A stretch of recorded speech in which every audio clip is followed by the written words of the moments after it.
Good morning. Anybody in battle today? You know, sometimes you fight alongside somebody. You have someone that comes and will stand with you and fight with you in a spiritual battle. And sometimes you fight alone, just with Jesus himself helping you. And I don't know, I was reminded of that today. In 2 Samuel 23, we're reading about David's mighty fighting men. And you know, guys, I've talked about it on here before. I love the Old Testament. I love those Old Testament battles because they're like a battle plan for us today.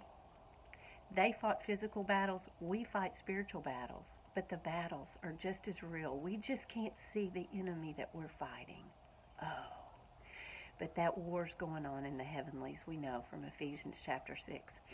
And so I want to read about a couple of guys and a couple of situations, and then I just want you to think about it in your own life, and I'm going to think about it in mine. In verse 9 of 2 Samuel 23, it says, "Next in rank among the three was Eleazar, son of Dodai, a descendant of Ahoah.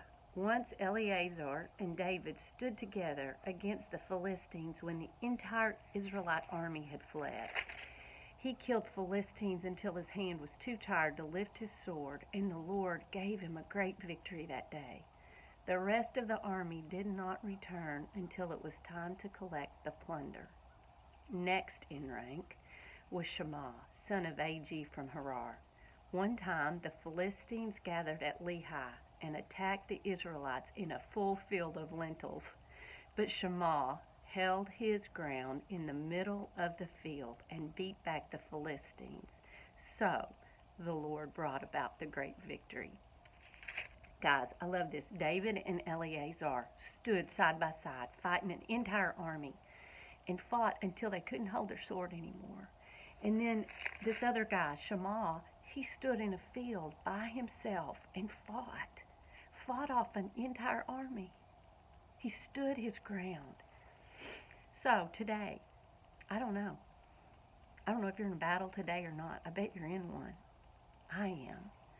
And I don't know if you're standing in a field fighting on your own and you need to hold your ground, or if you're like David and you have someone right at your right side and you're fighting together.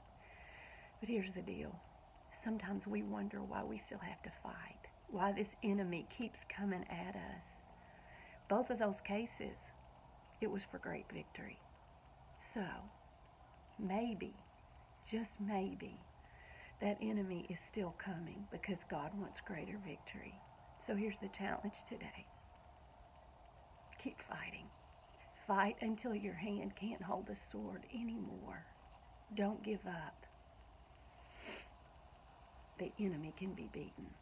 Oh, I love y'all.